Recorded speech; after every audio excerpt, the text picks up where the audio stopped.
حامل القرآن. اعوذ باللہ من الشیطان الرجیم. بسم اللہ الرحمن الرحیم.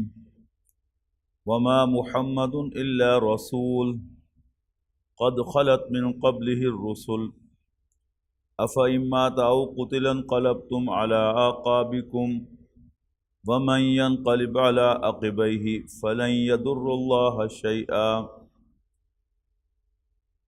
وسيجزي الله الشاكرين.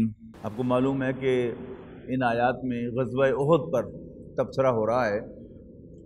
ذرا جلدی سے اپنے ذہن میں ریوائز کر لیجئے کہ نبی اکرم صلی اللہ علیہ وسلم کو خبر ملی کہ قریش کا 3000 کا لشکر بدر کا بدلہ لینے کے لیے آ رہا ہے. تو آپ نے صحابہ کرام سے مشورہ فرمایا. آپ کی ذاتی رائے یہ تھی کہ شہر کے اندر رہ کر دفاع کیا جائے، اور عبداللہ ابن ابی کی رائے بھی یہی تھی. لیکن مشورے کے نتیجے میں صحابہ کی عظیم اکثریت کی رائے یہ سامنے آئی کہ ہمیں عورتوں کی طرح اندر رہ کر نہیں بلکہ مردوں کی طرح باہر جا کر جنگ کرنی چاہیے، اور ہمیں تو شہادت چاہیے. نبی اکرم صلی اللہ علیہ وسلم نے صحیح فیصلہ فرمایا، اس لیے کہ صحیح فیصلہ وہی ہوتا ہے جو مشورے سے کیا جائے خلوص دل کے ساتھ. اور آپ نے باہر نکل کر مقابلہ کرنے کا فیصلہ فرمایا. عبداللہ ابن ابی چونکہ خزرجی تھا اور وہیں کا رہنے والا تھا، تو اس نے یہ موقف اختیار کیا تھا کہ ہم یہاں کے رہنے والے ہیں اور ہمارا تجربہ ہمیں یہ بتاتا ہے کہ جب بھی ہم باہر نکل کر لڑے ہیں ہم نے مار کھائی ہے، اور جب بھی اندر رہ کر لڑے ہیں ہم نے فتح پائی ہے. تو وہ نبی اکرم صلی اللہ علیہ وسلم کے فیصلے کے خلاف بولتا بھی رہا، لابنگ بھی کرتا رہا، جس کے نتیجے میں جب نبی اکرم صلی اللہ علیہ وسلم 1000 افراد کو لے کر نکلے میدان احد کی طرف، تو وہ 300 آدمیوں کو لے کر واپس آ گیا کہ ہمیں تو خودکشی نہیں چاہیے. اب وہاں سے بات کیا ہوا کہ نبی اکرم صلی اللہ علیہ وسلم نے وہاں پہنچ کر جائزہ لیا میدان جنگ کا، اور آپ نے احد پہاڑ کو اپنی پشت پر کیا، اور احد پہاڑ کے بعد ایک درے کے آگے چھوٹی سی پہاڑی تھی. نبی اکرم صلی اللہ علیہ وسلم نے محسوس کیا کہ اس پہاڑی کے اوپر ہمیں حفاظتی بندوبست کرنا چاہیے، اور آپ نے 50 تیر انداز وہاں مقرر کیے اور عبداللہ بن جبیر رضی اللہ تعالیٰ عنہ کو اس دستے کا امیر بنایا، اور فرمایا کہ تم یہاں سے نہ ہلنا یہاں تک کہ تم دیکھو کہ ہم سب شکست کھا گئے ہیں اور پرندے ہماری بوٹیاں نوچ رہے ہیں. لیکن پہلے ہی حلے میں اللہ تعالیٰ نے فتح عطا فرما دی. قریش پیٹ پھیر کر بھاگنے لگے اور مسلمان ان کا پیچھا کرنے لگے، اور کچھ مال غنیمت اکٹھا کرنے لگے کہ جنگ ختم ہو گئی. اب جو اوپر افراد تھے 50، ان میں سے 35 افراد نے یہ موقف اختیار کیا کہ رسول اللہ صلی اللہ علیہ وسلم اب تو جنگ ختم ہو گئی ہے، لہٰذا ابھی ہم یہاں کھڑے ہونے کا کیا فائدہ ہے.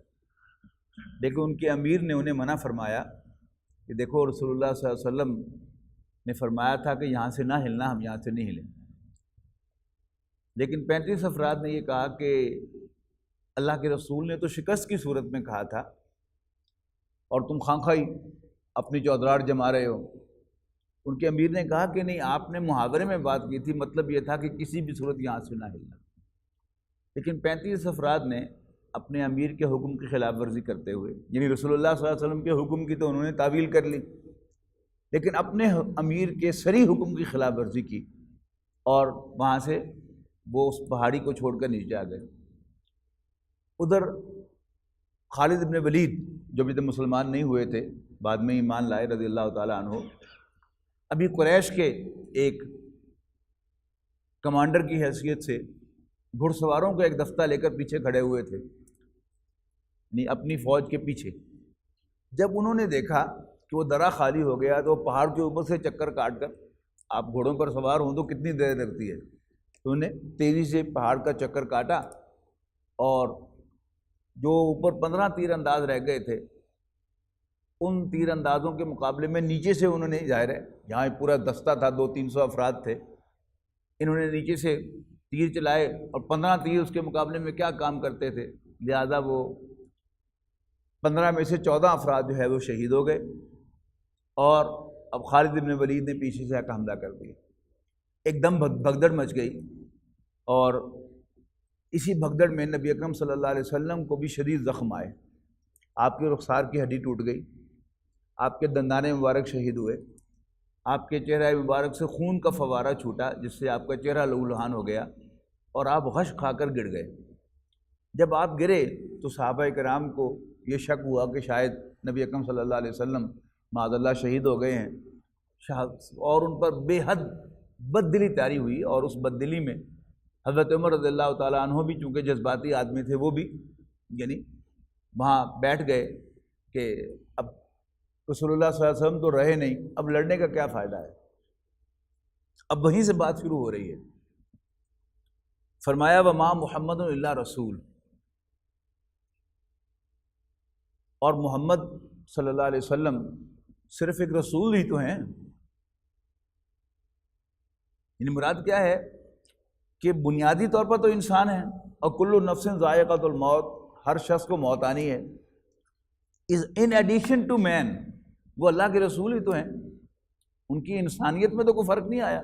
قد خلت من قبلہ الرسل، آپ سے پہلے بہت سے رسول ہو گزرے، بہت بڑے بڑے پیغمبر، حضرت نوح علیہ السلام، حضرت ابراہیم علیہ السلام، موسیٰ علیہ السلام، یہ بھی اللہ تعالیٰ کے بڑے جلیل القدر پیغمبر ہیں، ان سب کی موت واقع ہوئی ہے نا۔ تو افئن ماتا، قد خلت من قبلہ الرسل، ان سے پہلے بھی بہت سے رسول ہو گزرے، افئن ماتا، تو کیا بھلا اگر وہ فوت ہو جائیں، او قتلا، یا قتل ہو جائیں، شہید ہو جائیں،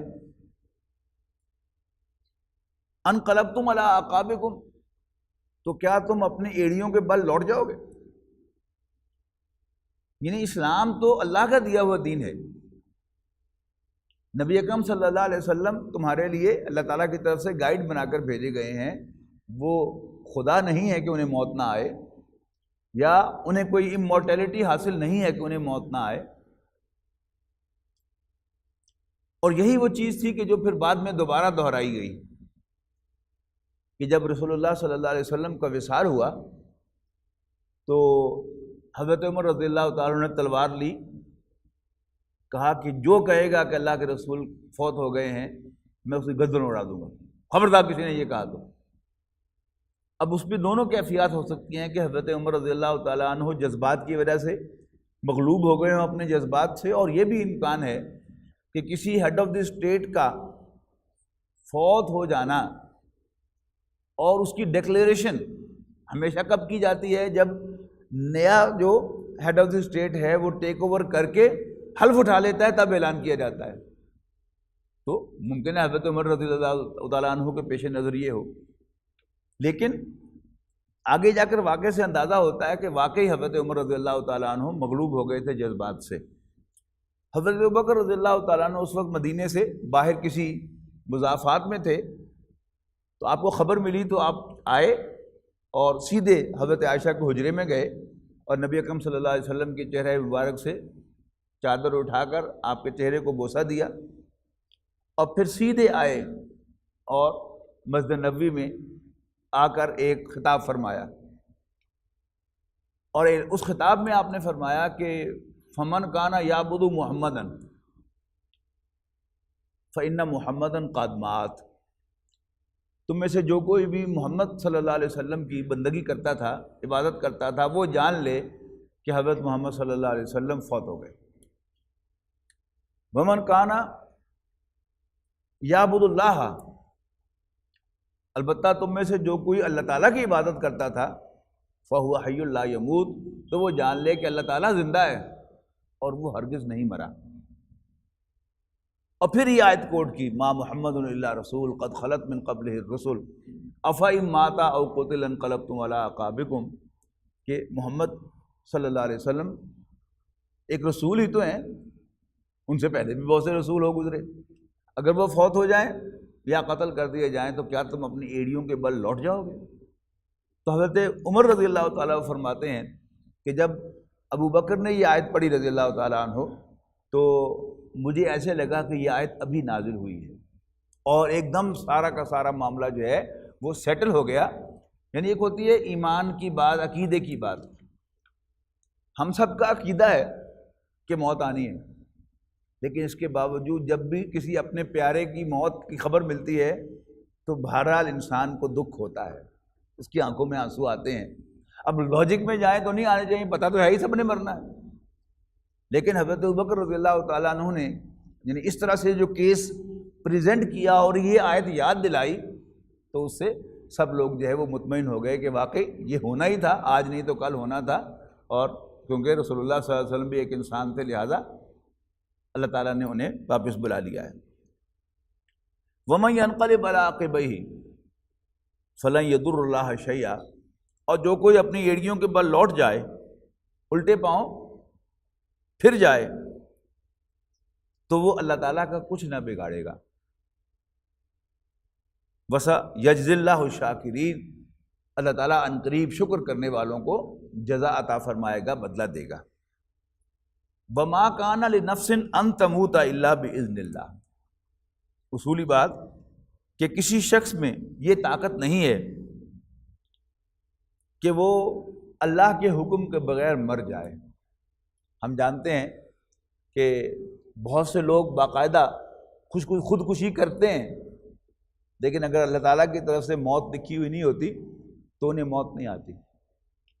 بہت سے لوگ کئی گولیوں کا نشانہ بنتے ہیں، لیکن اگر اللہ کی طرف سے موت لکھی ہوئی نہ ہو تو انہیں موت نہیں آتی۔ تو بڑی خوبصورت آیت ہے، ما کان لنفس ان تموت، کسی نفس کے لیے ممکن نہیں ہے، کسی نفس میں یہ طاقت نہیں ہے کہ وہ مرے الا باذن اللہ، مگر اللہ کی اجازت سے، اور وہ کیا ہے؟ کتاب مؤجلہ،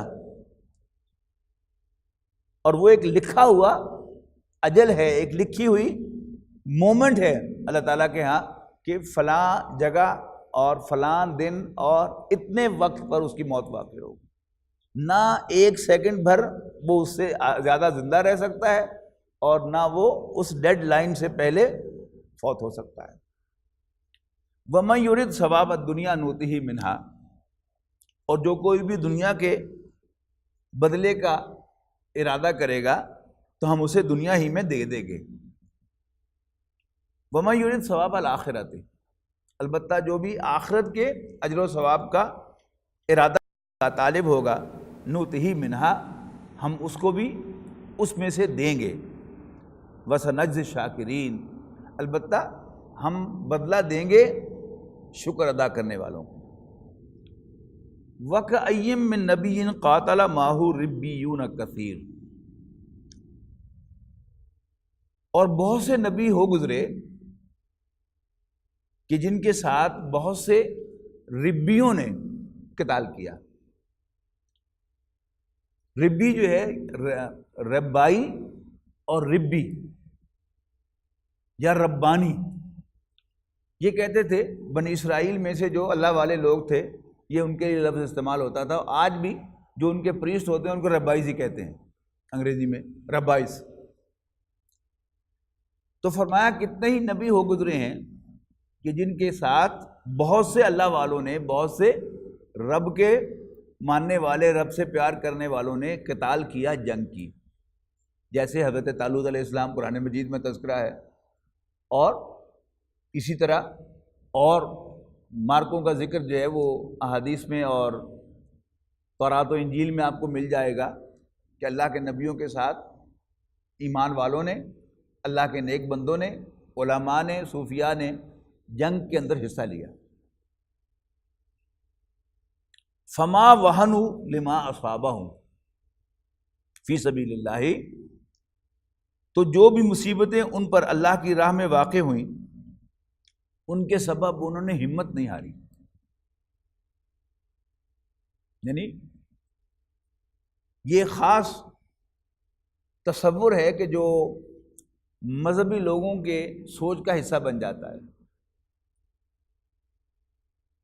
وہ جو علامہ اقبال نے کہا تھا نا، جب غازی علم دین شہید نے راجپال کو قتل کیا تو علامہ اقبال کی زبان پر یہ الفاظ آئے تھے کہ ہم باتیں ہی کرتے رہ گئے اور لوہاراں دا منڈا جڑا وہ بازی لے گیا۔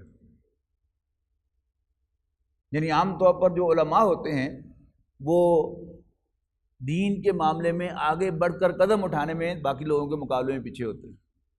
یہاں یہ واضح کیا جا رہا ہے کہ دین کا تقاضا کیا ہے کہ جتنے آپ دین میں گہرے اترے ہوئے ہیں، جتنا آپ کو دین کے بارے میں زیادہ علم ہے، جتنا آپ دین میں زیادہ مہارت اور ڈیپتھ رکھتے ہیں، اسی درجے میں آپ کو اللہ کے راستے میں جان و مال کی قربانی دینے میں بھی آگے ہونا چاہیے۔ یہ ہے اس آیت کا اصل مفہوم، کہ کتنے ہی نبی ہو گزرے کہ جن کے ساتھ بہت سے ربیوں نے قتال کیا، پھر قتال بھی ایسے نہیں کیا کہ انہوں نے بس نام کے آگے گئے اور جب خطرہ آیا تو پیچھے ہٹ گئے، نہیں۔ فما وہنوا، تو نہ تو انہوں نے ہمت ہاری، لما اصابہم فی سبیل اللہ، اس پر کہ جو کچھ انہیں اللہ کے راستے میں پیش آیا، وما ضعفوا، اور نہ ہی انہوں نے کمزوری دکھائی، وما استکانوا، اور نہ ہی وہ کافروں کے سامنے دبے۔ یہ 3 سٹیپس بیان کیے ہیں۔ نمبر 1 ہمت ہارنا، نمبر 2 کمزوری دکھانا، نمبر 3 کفار کے سامنے سر تسلیم خم کرنا۔ یہ تینوں کام انہوں نے نہیں کیے، یعنی استقامت کے ساتھ وہ اللہ کے راستے میں جنگ کرتے ہوئے کھڑے ہوئے۔ واللہ یحب الصابرین، اور اگر اللہ تعالیٰ صبر کرنے والوں، یہاں صبر کرنے والوں سے مراد کیا ہے؟ استقامت اختیار کرنے والے، کہ جو ڈٹے رہنے والے ہیں، اللہ تعالیٰ ان سے پیار کرتا ہے۔ وما کان قولہم، اور ان کے منہ سے اس کے سوا اور کوئی بات نہیں نکلی، الا ان قالوا، مگر انہوں نے کہا ربنا اغفر لنا ذنوبنا، اے ہمارے رب ہمارے گناہوں کو بخش دے، واسرافنا فی امرنا، اور ہمارے کاموں میں جو حد سے ہم بڑھ جائیں، زیادتی ہو جائے، اس کو بھی معاف فرما۔ یہ 2 علیحدہ کام ہے۔ ایک ہے یعنی بائی اٹ سیلف کسی کا گناہ ہونا، غلط ہونا، ایسا کوئی کام ہم سے ہو گیا ہے وہ بھی معاف کر دے، اور دوسرا کہ کام تو ٹھیک تھا لیکن ہم لمٹ کراس کر گئے اس سے، وہ بھی کیا ہے؟ وہ گناہ بن جاتا ہے، وہ اللہ تعالیٰ کی نافرمانی بن جاتا ہے، کہ آپ نے اپنے کسی ملازم کو ایک انسٹرکشن دے کر بھیجا کہ بس یہاں تک تم نے یہ کام کرنا ہے، اور وہ کرتا چلا گیا اور حد سے بڑھ گیا، اس سے کام خراب ہو گیا، تو وہ بھی کیا ہے؟ اس پر بھی آپ ڈانٹیں گے اور جواب طلب بھی کریں گے کہ تم نے حد سے تجاوز کیوں کیا ہے۔ تو اللہ تعالیٰ کے یہاں بھی یہی اصول ہے کہ یہ 2 قسم کے گناہ ہیں، ایک ہے بائی اٹ سیلف کسی چیز کا غلط ہونا، اور دوسرا وہ چیز تو غلط نہیں تھی لیکن اس میں کچھ غلو ہو گیا، کچھ زیادتی ہو گئی اور حد سے انسان بڑھ گیا، اس کے لیے بھی اللہ تعالیٰ سے معافی، کہ ربنا اغفر لنا ذنوبنا، اے ہمارے رب ہمارے گناہوں کو بخش دے، واسرافنا فی امرنا، اور اپنے کاموں میں ہمارے حد سے بڑھ جانے کو بھی بخش دے، وثبت اقدامنا، اور ہمارے قدموں کو جما، وانصرنا علی القوم الکافرین، اور کافر قوم کے خلاف ہماری مدد فرما۔ فآتاہم اللہ ثواب الدنیا، تو ہم نے انہیں دنیا میں بھی بدلہ دیا، وحسن ثواب الآخرہ، اور آخرت کا بدلہ تو بہت خوب ہے۔ یعنی عام طور پر کیا ہوتا ہے کہ جب مسلمان اللہ کے راستے میں ثابت قدمی دکھاتے ہیں تو اللہ تعالیٰ فتح بھی عطا فرماتا ہے۔ یہ ہے وہ دنیا کا ثواب، کہ ہم نے انہیں دنیا میں بھی اس استقامت کا بدلہ عطا فرمایا، یعنی انہیں فتح سے ہم کنار کیا۔ جیسے رسول اللہ صلی اللہ علیہ وسلم کی سیرت میں ہم دیکھتے ہیں کہ یہی غزوہ احد ہے، یہ سن 3 ہجری میں ہو رہا ہے، اور اس میں 70 صحابہ شہید ہوئے، اور اس کے بعد سن 6 ہجری میں فتح مبین ہو گئی، صلح حدیبیہ ہو گئی، اور 8 ہجری میں مکہ مکرمہ فتح ہو گئی۔ تو یعنی اللہ تعالیٰ نے مسلمانوں کی اس استقامت ہی کی ان کی استقامت ہی کا انعام انہیں عطا فرمایا دنیا کی فتح کی شکل میں بھی، اور جو انہیں آخرت میں ملنے والا ہے ثواب الآخرہ وہ تو بہت ہی خوب ہے، اس کے تو کیا ہی کہنے ہیں۔ واللہ یحب المحسنین، اور اللہ تعالیٰ احسان کی روش اختیار کرنے والوں سے پیار کرتا ہے۔ یعنی احسان کے دونوں معنی،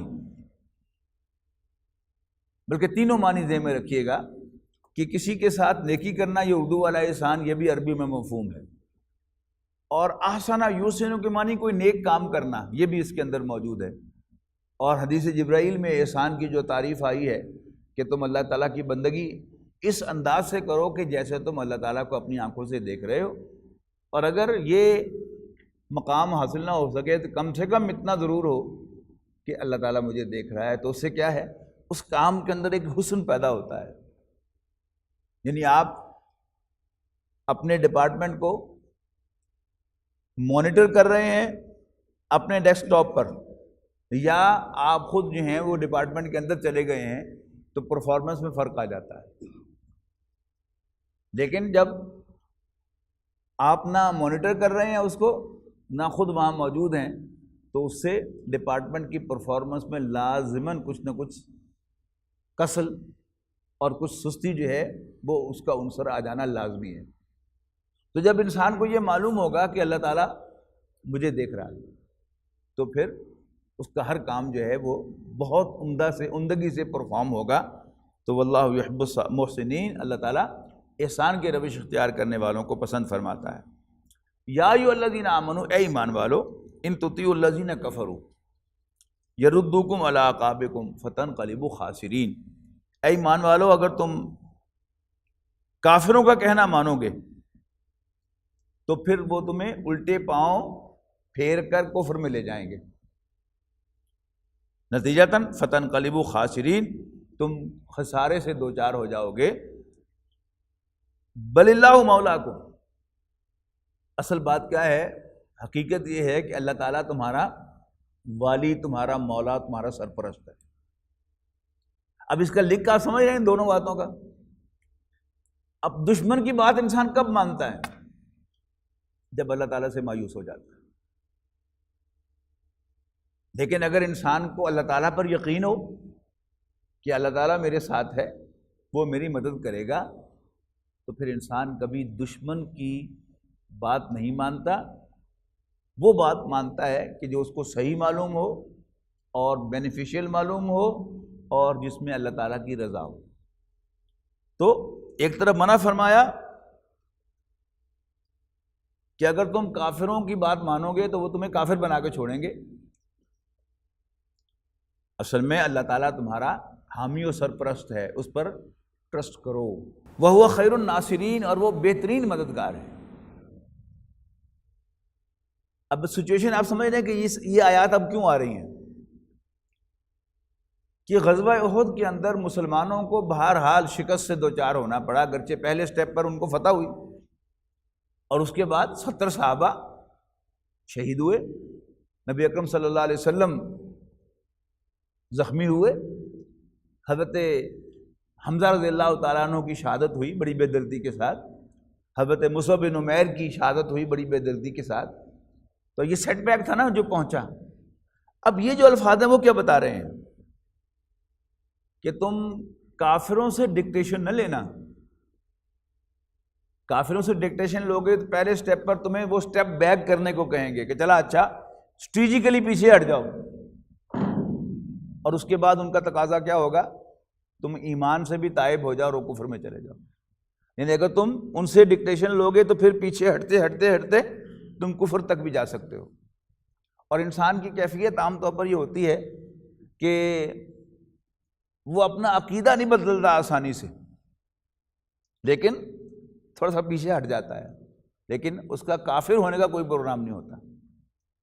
یعنی اس سٹیج پر تو وہ یہ سمجھ رہا ہوتا ہے کہ نہیں نہیں یہ کون سی کفر کی بات ہے، یعنی ایک سٹیپ بھی پیچھے آنا ہے نا، یہ کون سی کفر کی بات ہے۔ لیکن یہ ایک ایک سٹیپ کرتے کرتے کرتے کرتے جب انسان ایک خاص مقام پر پہنچ جاتا ہے، ایک ایسے مقام پر کہ جب کفر جو ہے وہ بہت زیادہ قریب ہو جاتا ہے، تو پھر اس کا امکان ہوتا ہے کہ وہ کفر کے اندر بھی چلا جائے۔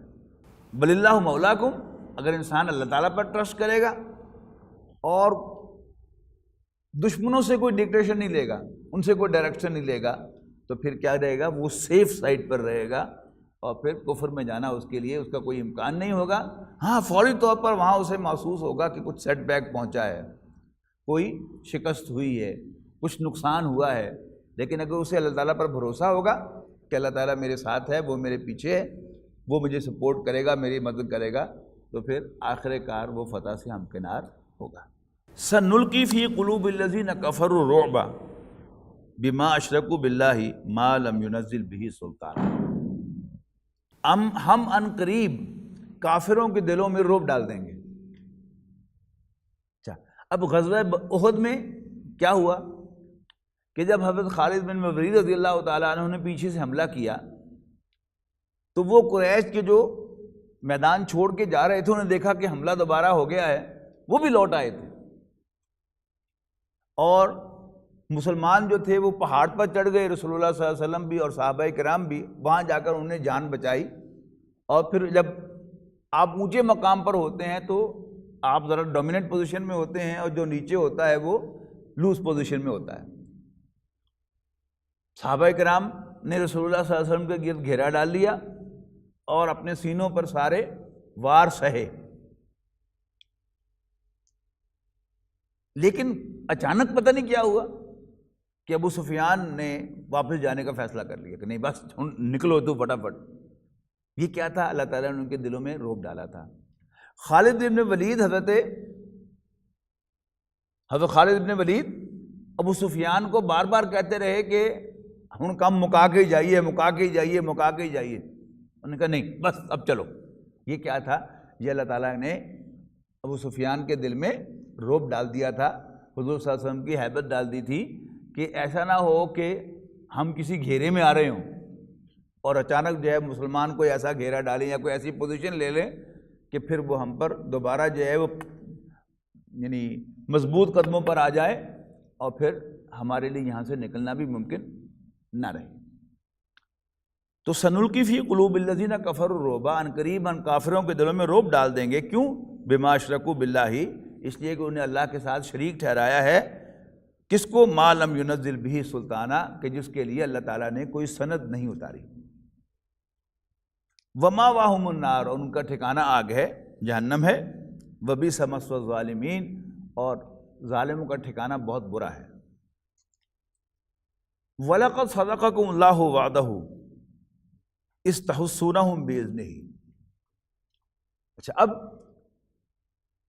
مسلمانوں کے دلوں میں یعنی غزوہ بدر میں اللہ تعالیٰ نے غیر معمولی مدد کی، فتح مل گئی۔ اب جو ذرا کمزور ایمان والے تھے ان کی زبان پر یہ الفاظ آئے کہ اللہ تعالیٰ نے تو مدد کا وعدہ کیا ہوا تھا، یہ کیا ہو گیا؟ اس کا جواب دیا جا رہا ہے اللہ تعالیٰ نے تو تمہارے ساتھ کیا ہوئے اپنے وعدے کو پورا کر دیا تھا۔ وَلَقَدْ صَدَقَكُمُ اللَّهُ وَعْدَهُ إِذْ تَحُسُّونَهُم بِإِذْنِهِ، جب تم انہیں اللہ کے حکم سے تہہ تیغ کر رہے تھے، مولی گاجر کی طرح انہیں کاٹ رہے تھے۔ یعنی جو پہلا حملہ تھا غزوہ احد کا، اس میں اللہ تعالیٰ کی مدد سے مسلمانوں کو فتح ہوئی، لیکن پھر کیا ہوا؟ حتیٰ اذا فشلتم، یہاں تک کہ جب تم ڈھیلے پڑ گئے۔ یعنی عام بعض مفسرین نے تو اس کا ترجمہ جو ہے وہ فشلتم کا کیا جب تم نامرد ہو گئے۔ مراد کیا ہے؟ نامردی کیا ہوتی ہے کہ انسان کسی بات کا ہمت کرتا ہے، عزم کرتا ہے، لیکن اپنے اندر ہمت نہیں پاتا اس کام کو کر گزرنے کی، تو وہ کیا ہے؟ وہ جواں مردی کے مقابلے میں نامردی ہے۔ لیکن بنیادی مفہوم کیا ہے؟ فشل کا ڈھیلے پڑ جانا۔ اس کو جو بنیادی سینس ہے اس کو آپ یوں سمجھیں کہ اب تو خیر یہ شادی گھر آ گئے اور بالکل سسٹم بدل گیا۔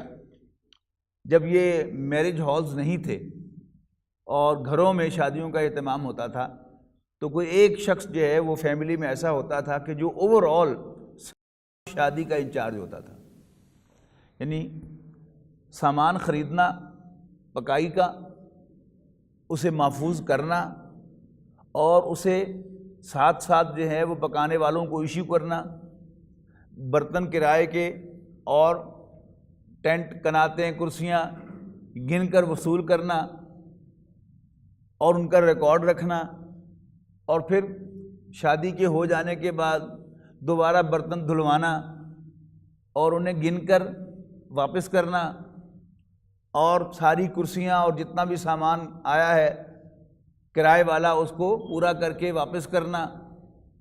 یہ سارے کام وہ کرتا تھا ایک آدمی اوور آل، اس کے ہیلپرز ہوتے تھے لیکن اوور آل ایک آدمی وہ تقریباً 2-3 راتیں اور دن مسلسل سوتا نہیں تھا۔ لیکن جب وہ سارا کرائے کا سامان بھی واپس کر کے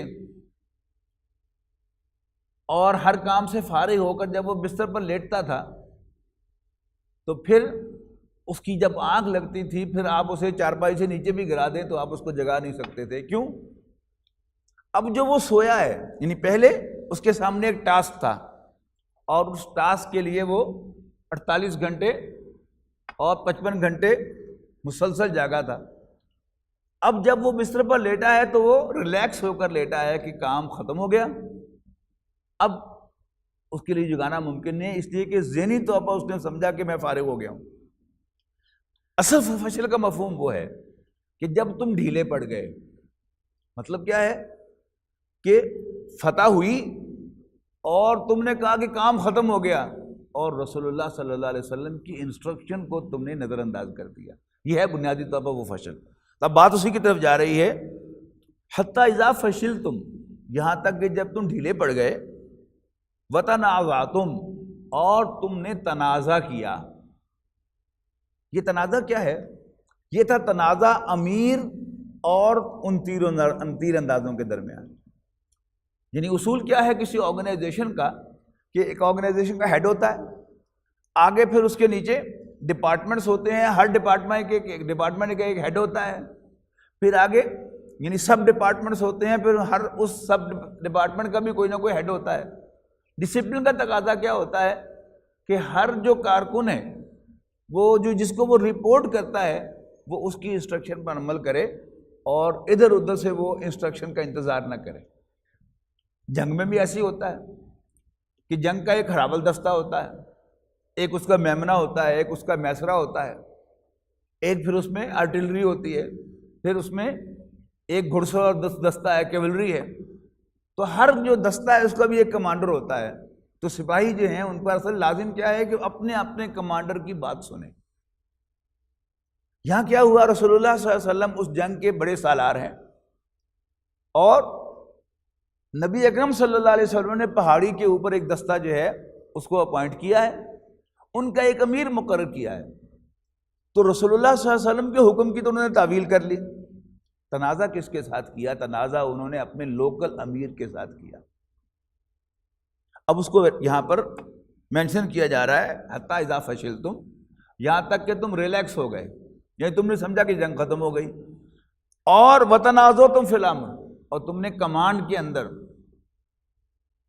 فیصلے کے اندر تنازع کیا۔ نزع کہتے ہیں نا کھینچتے کو، نزع کا عالم کیا ہوتا ہے کہ جب انسان کے جسم میں سے روح کھینچی جاتی ہے۔ تنازع کیا ہے؟ کھینچ تان۔ امیر کہتا ہے کہ یہ کرنا ہے اور اس کے ماتحت کہتے ہیں کہ نہیں یہ کرنا ہے۔ امیر حضور صلی اللہ علیہ وسلم کے حکم کو ایک طرح سے انٹرپریٹ کر رہا ہے اور 35 افراد جو ہیں وہ حضور صلی اللہ علیہ وسلم کے حکم کی ایک اور انٹرپریٹیشن کر رہے ہیں۔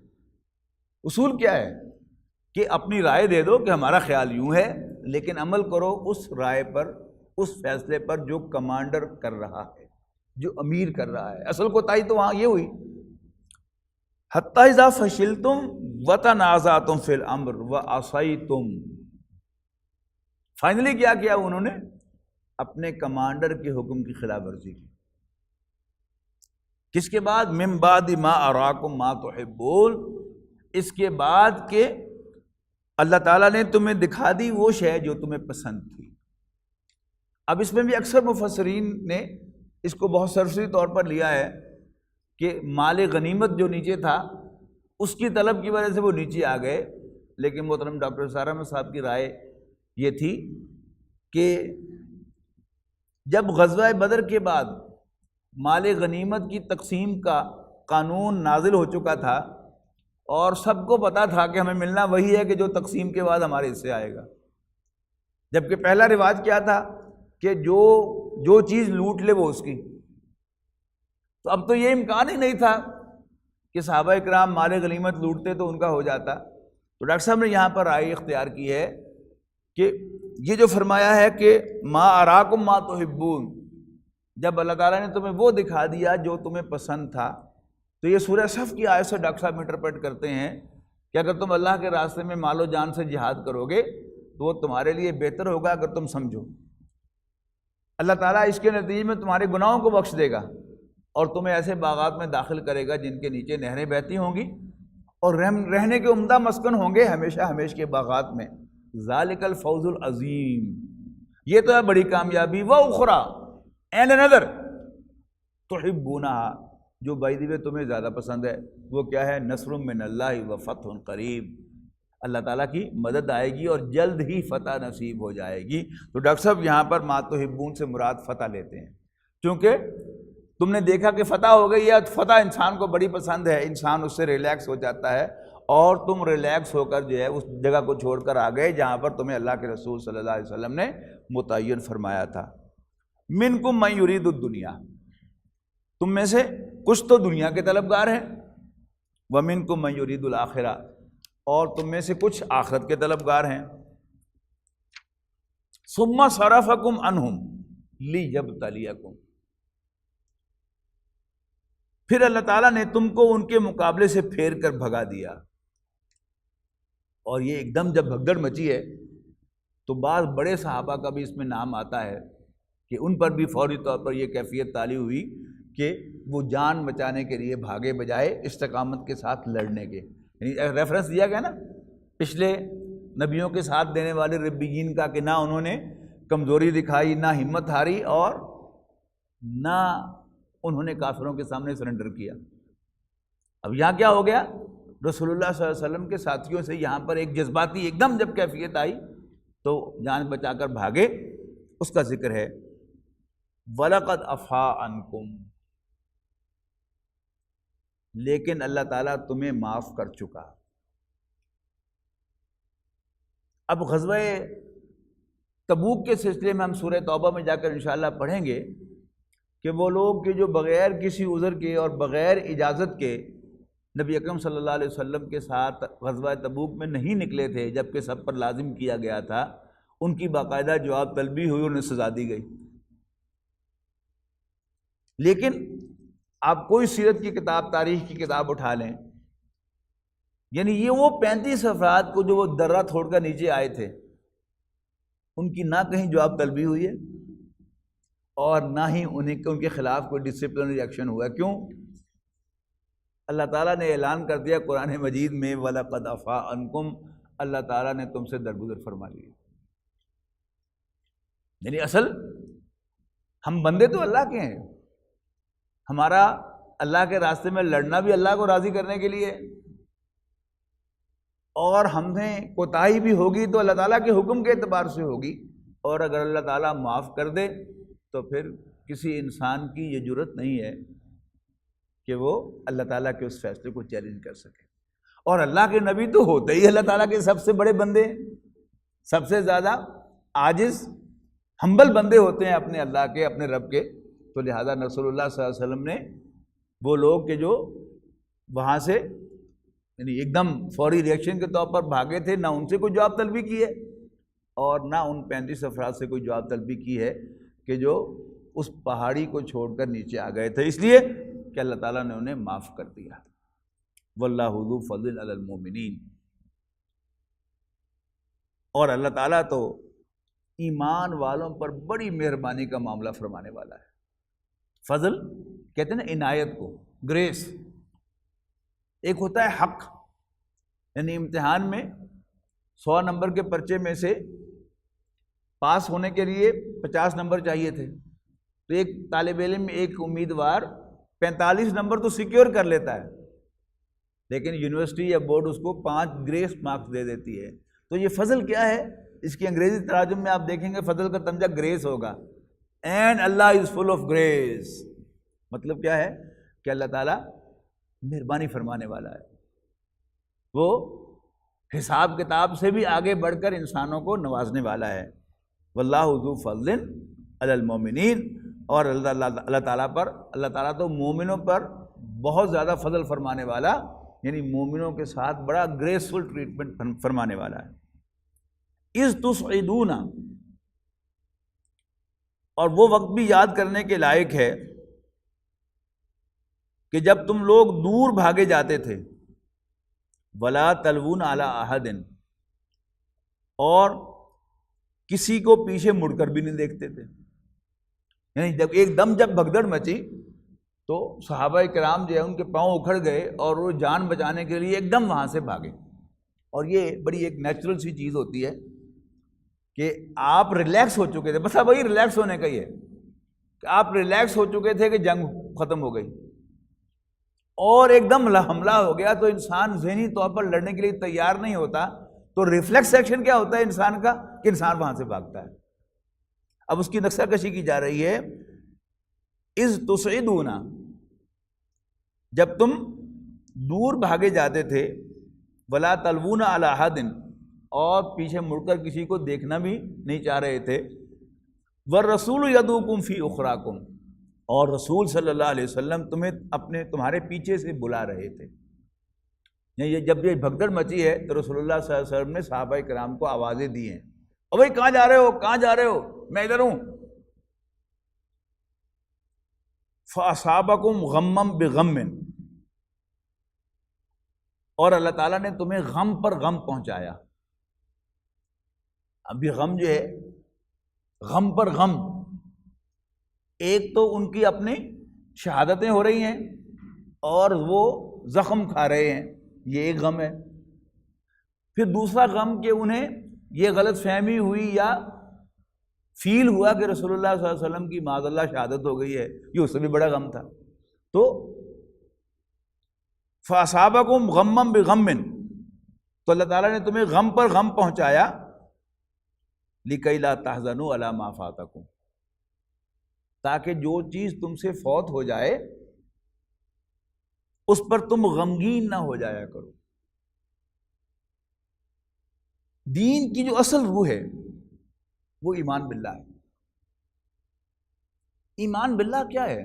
آمنت باللہ کما ہوا باسمائہ وصفاتہ وقبلت جمیع احکامہ اقرار باللسان وتصدیق بالقلب، کہ میں ایمان رکھتا ہوں اللہ تعالیٰ پر جیسے کہ وہ اپنے اسماء و صفات سے ظاہر ہے. اب اللہ تعالیٰ کے اسماء و صفات کیا ہیں؟ اللہ تعالیٰ ہر چیز کا علم رکھنے والا ہے، اسے مکمل کنٹرول حاصل ہے تمام موومنٹس پر جو اس زمین پر یا آسمان پر یا آسمان و زمین کے درمیان ہوتی ہیں. ایک پتا بھی، ایک تنکا بھی اس کی اجازت کے بغیر جنبش نہیں کرتا. یہ ہے نا ہمارا ایمان. اب جب اللہ تعالیٰ پر ہمارا ایمان اس نوعیت کا ہوگا تو پھر ایکسیڈنٹ کا لفظ جو ہے وہ ہماری ڈکشنری میں سے نکل جانا چاہیے. There is no accident. جو کچھ بھی ہوتا ہے وہ اللہ تعالیٰ کے کرنے سے ہوتا ہے. کوئی مصیبت آئی ہے تو اللہ تعالیٰ نے وہ میرے لیے لکھی تھی، اس لیے مجھ پر مصیبت آئی ہے، اور دنیا ادھر کی ادھر ہو جاتی تب بھی یہ مصیبت مجھ پر آنی تھی. لِكَيْ لَا تَحْزَنُوا عَلَىٰ مَا فَاتَكُمْ، تاکہ جو چیز تم سے فوت ہو جائے اس پر تم افسوس نہ کیا کرو. بچہ فوت ہو گیا، اب اگر انسان کا ذہن اللہ تعالیٰ کی طرف نہیں جائے گا کہ یہ اللہ تعالیٰ نے کام کیا ہے، تو انسان کبھی اس کو کوسے گا، کبھی اس کو کوسے گا، کبھی کاش کہہ کر کہے گا کہ ہو کاش کہ ایسا نہ ہوا ہوتا. حالانکہ وہ کاش کہنے سے وہ فیصلہ تو ریورس نہیں ہوتا، لیکن بہرحال انسان غم پر غم سہتا ہے اور اپنے آپ کو اور زیادہ غمگین کرتا ہے. 100 گلاں دی کو گل کیا ہے؟ انا للہ و انا الیہ راجعون. ہم اللہ کے ہیں، اسی کے پاس سے آئے تھے اور اسی کے پاس لوٹ کے جانے والے ہیں. تو کیا ہوتا ہے؟ انسان کا غم جو ہے وہ ختم ہو جاتا ہے. سینس آف ڈپارچر تو باقی رہتا ہے، جدائی کا غم تو رہتا ہے، لیکن یہ افسوس کہ ایسا کیوں ہوا یہ بالکل نہیں. واللہ خبیر بما تعملون، اور جو کچھ بھی تم کرتے ہو اللہ تعالیٰ اس سے باخبر ہے. ثم انزل علیکم من بعد الغم امنۃ نعاسا یغشی طائفۃ منکم وطائفۃ قد اہمتہم انفسہم یظنون باللہ غیر الحق ظن الجاہلیہ۔ پھر اللہ تعالیٰ نے تم پر تسلی نازل فرمائی، یعنی نیند کہ تم میں سے ایک جماعت پر طاری ہو گئی، آپ بہت زیادہ تھکے ہوئے ہوں اور اس کے بعد آپ کی ذرا اونگ بھی آپ کو آ جائے تو اس سے آپ فریش ہو جاتے ہیں۔ کبھی آپ جا رہے ہوں سفر پر اور آپ محسوس کریں کہ مجھے نیند آ رہی ہے، اور آپ گاڑی کو ذرا سائڈ پہ لگا کے یا موٹر وے پہ جا رہے ہیں تو ریسٹ ایریا میں جا کے ذرا سیٹ تھوڑی سی کھول کر آپ جو ہے وہ ذرا آنکھ لگا لیں، 10-15 منٹ بھی آپ کی آنکھ لگ جائے تو آپ اس کے بعد فریش ہو جاتے ہیں۔ حالانکہ آپ دن بھر کے تھکے ہوئے تھے اور آپ پر جو نیند ڈیو تھی وہ کتنی تھی؟ وہ تو 5-6 گھنٹے تھی۔ تو اللہ تعالیٰ نے دونوں مواقع پر ایسا کیا ہے، غزوہ بدر میں بھی ایسا ہوا اور غزوہ احد میں بھی ایسا ہوا کہ جب یہ کیفیت تھی تو اس وقت اللہ تعالیٰ نے فریش کرنے کے لیے مسلمانوں پر ایک اونگ طاری کی، نیند طاری کی، جس کے بعد وہ فوراً فریش ہو گئے۔ طائفۃ منکم، تم میں سے، وطائفۃ قد اہمتہم انفسہم، اور ان پر بھی، اور کچھ لوگ کے جان کے لالے پڑ رہے تھے ان کو، قد اہمتہم انفسہم یظنون باللہ غیر الحق ظن الجاہلیہ، جو اللہ تعالیٰ کے بارے میں جاہلیت سے گمان کر رہے تھے۔ وہ جس کا میں ذکر کر چکا ہوں کہ اللہ تعالیٰ نے تو ہم سے اللہ کے رسول کے ذریعے سے وعدہ کیا تھا کہ تمہیں فتح ہوگی، یہ کیا ہو گیا؟ یعنی جب بھی ایسی بات آپ کے ذہن میں آئے گی تو بٹوین دا لائنز کیا ہوگا کہ پتہ نہیں اللہ ہے بھی صحیح کہ نہیں،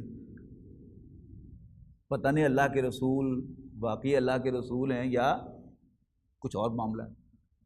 تو جاہلیت تک انسان پہنچ جاتا ہے ایسی کیفیت کے اندر، اگر انسان اللہ تعالیٰ کو اپنے ذہن میں واپس نہ لائے، اللہ تعالیٰ کا خیال، اس کے علم کی، اس کی قدرت کا، اس کی تقدیر کا خیال اس کے ذہن میں نہ آئے، تو پھر کیا ہے کہ وہ جاہلیت میں بھی لوٹ سکتا ہے واپس۔ یقولون،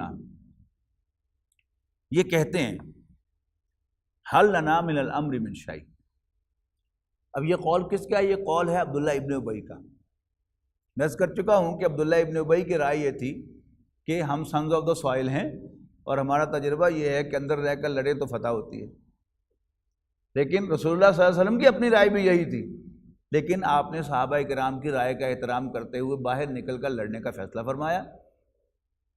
اب واپس آ پر اس نے جو باتیں بنائی ہیں اور اس نے جو نبی اکرم صلی اللہ علیہ وسلم پر الزامات کی بڑھ چھاڑ کی ہے، اب یہ ساری کی ساری وہ نقل ہوں گی، تو انشاءاللہ ہم اگلی مرتبہ اب یہ سارے پڑھیں گے اس کے اعتراضات کہ کس طرح کا، یعنی اس کا جو اندر نفاق تھا، جو منافقت اس کے دل میں بھری ہوئی تھی، وہ ساری کی ساری نکل کر باہر آ گئی۔ اور اس نے کہا کہ اگر ہماری مانی ہوتی تو آج ہم یہاں ڈھیر نہ ہوئے پڑے ہوتے، اور یہ ونس فار آل یہ معاملہ طے ہو جانا چاہیے کہ اللہ کے رسول من مانیاں ہی کرتے رہیں گے یا حل لنا من الامر من شیء، فیصلوں میں ہمارا بھی کوئی عمل دخل ہوگا۔ بارک اللہ لی ولکم فی القرآن العظیم ونفعنی وإیاکم بالآیات والذکر الحکیم۔